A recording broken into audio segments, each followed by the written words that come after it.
13,000 नए वोट बनने की एप्लीकेशन आई है। जाहिर तौर पे ये यूपी और बिहार से ला ला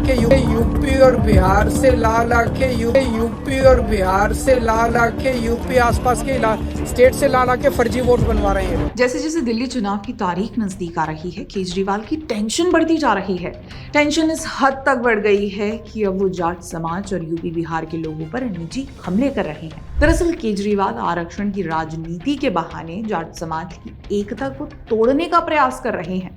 अब उन्होंने जाट समाज को दिल्ली, राजस्थान, उत्तर प्रदेश अलग अलग राज्यों में बांटना शुरू कर दिया है। पहला सवाल तो यही है कि 11 वर्षों तक सत्ता में रहने के बाद केजरीवाल को दिल्ली का जाट समाज आज याद आ रहा है। और अगर रिजर्वेशन की बात है तो जब केजरीवाल अपनी सरकार में नियमों का उल्लंघन कर अपने कार्यकर्ताओं को अलग अलग पदों पर नियुक्तियां दे रहे थे, तब उन्हें इस जाट समाज की याद क्यों नहीं आई? तब तो उन्होंने रिजर्वेशन के सारे नियमों को ताक पर रख दिया था। वो तो भला हो एलजी का, जिन्होंने नियम न मानने के कारण इन नियुक्तियों को रद्द किया। दरअसल बात ये है कि ये परवेश वर्मा इफेक्ट है, जो आज केजरीवाल को दिल्ली का जाट समाज याद आने लगा है। परवेश वर्मा को भाजपा ने केजरीवाल के खिलाफ चुनाव में लड़ने के लिए उतारा है।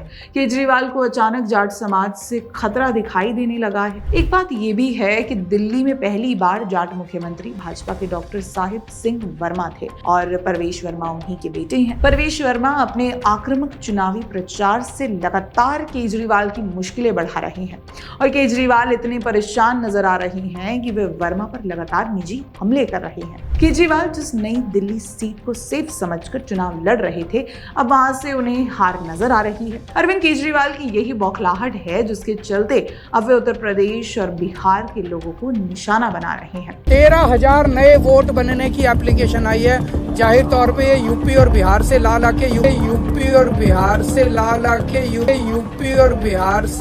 के यूपी आसपास के स्टेट से ला के फर्जी वोट बनवा रहे हैं। अरे भाई, वोटर लिस्ट में नए वोटर्स कैसे इंक्लूड किए जाते हैं या निकाले जाते हैं, इसे लेकर चीफ इलेक्शन कमिश्नर डिटेल में बता चुके हैं।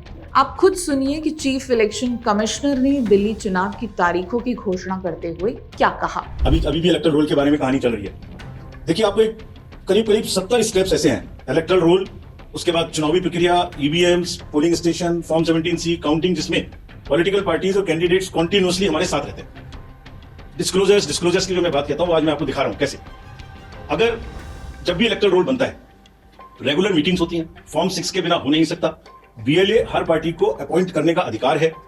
जो भी क्लेम्स एंड ऑब्जेक्शंस आते हैं, वो हाथ की हाथ हर पॉलिटिकल पार्टी के साथ में शेयर किए जाते हैं। वेबसाइट पे ड्राफ्ट डाला जाता है। पोलिंग स्टेशन के रेशनलाइजेशन में कंसल्ट किया जाता है।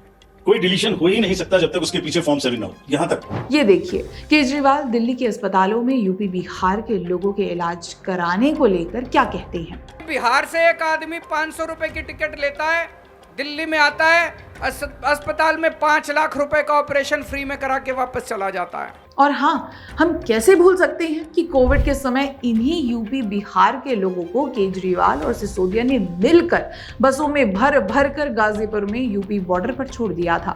वो तो भला हो योगी आदित्यनाथ की सरकार का, जिन्होंने बसें चलवाकर यूपी बिहार के लोगों को उनके घरों तक पहुंचाया था। बाकी बिहार की महिलाओं की आस्था के प्रति केजरीवाल और उनकी सरकार कितनी सचेत है, वो हम पिछले 8 वर्षों से छठ पूजा के समय देखते ही आ रहे हैं।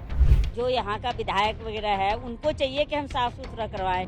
सिर्फ वोट के लिए खड़े होते हैं बस, और किसी चीज़ का सुविधा नहीं है। क्या सुविधा है? आप भी देख रहे हो, कुछ सुविधा नहीं है। दोस्तों, पिछले 50 वर्षों में अगर देखेंगे तो दिल्ली में जो भी इंफ्रास्ट्रक्चर बना है, उसमें यूपी बिहार के लोगों का सबसे बड़ा हाथ रहा है, क्योंकि मजदूर अधिकतर इन्हीं प्रदेशों के रहते हैं जो दिल्ली के निर्माण में योगदान देते आए हैं। दिल्ली में जिस मीडिया को विज्ञापन देकर केजरीवाल अपनी राजनीति चमकाते हैं, उसमें भी यूपी बिहार के लोग कम नहीं है। ऐसे में खुद को आम आदमी कहने वाले इन नेताजी का आम यूपी और बिहार के लोगों के साथ ऐसा बर्ताव इनकी राजनीति के बारे में क्या बताता है। फिलहाल तो यही लग रहा है कि केजरीवाल पैनिक में है और चुनाव में अपनी और आम आदमी पार्टी की स्थिति संभालने के लिए हाथ पांव मार रहे हैं। शायद इसी पैनिक के कारण अभी तक किसी चैनल या पत्रकार को लिखकर दावा करते हुए दिखाई नहीं दिए कि ये कितनी सीटें जीतेंगे, और ना ही केजरीवाल ने इस बार आईबी की रिपोर्ट का हवाला दिया है। बताइए समझ। इनकी 200 से कम सीट आएंगी बीजेपी की जी,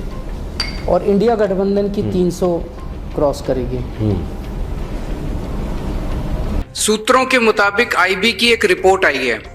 उस रिपोर्ट में गुजरात में आम आदमी पार्टी, आज अगर गुजरात में चुनाव हो तो गुजरात में आम आदमी पार्टी की सरकार बन रही है।